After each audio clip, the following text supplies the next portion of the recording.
എന്താടാ എന്താ എന്റെ പ്രശ്നം? എന്തിനാണ് ഇത്ര അധികം സാരി നീ ഇടുന്നില്ലെങ്കിൽ വല്ലവർക്കും കൊടുത്തൂടെ? ആർക്കെങ്കിലും കൊടുക്കാൻ പറഞ്ഞാ ഞാൻ കാശ് കൊടുത്ത് വെച്ചുള്ള സാധനം ഞാൻ ആർക്ക് കൊടുക്കാനാ? കാശ് കൊടുത്ത് മേടിച്ച സാധനം നിനക്ക് കാശ് കിട്ടിക്കഴിഞ്ഞാൽ നീ അത് കൊടുക്കുവോ? കാശ് കിട്ടുക പിന്നെ ഞാൻ എന്റെ സാരി കൊടുത്തു കഴിഞ്ഞാൽ ആരെങ്കിലും എനിക്ക് കാശ് ഇങ്ങോട്ട് തരും. വേറെ പണിയൊന്നുമില്ല മോനെ. നീ ഇതിനെ നിനക്ക് ആവശ്യമില്ലാത്ത സാരിയൊക്കെ പറക്കെടുത്തോ. നിനക്ക് പൈസ കിട്ടുന്ന ഞാൻ കാണിച്ചതാ.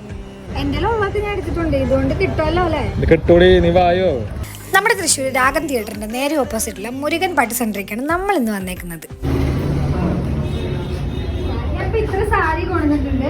അപ്പൊ ഇത് എത്ര വിലക്ക് പോകും? വെള്ളി കസൂർ എടുക്കും. സെമ്പ എന്താ സെമ്പ് കസൂർ എടുക്കാൻ. കാഞ്ചിപുരം പട്ട് വേണം. ഇത് നല്ല വിലയ്ക്ക് എടുക്കും. ഇത് 7,000 രൂപയ്ക്ക് എടുക്കും. ഇത് കാഞ്ചിപുരം പട്ട് വേണം. ഇത് 12,000 രൂപയ്ക്ക് എടുക്കും.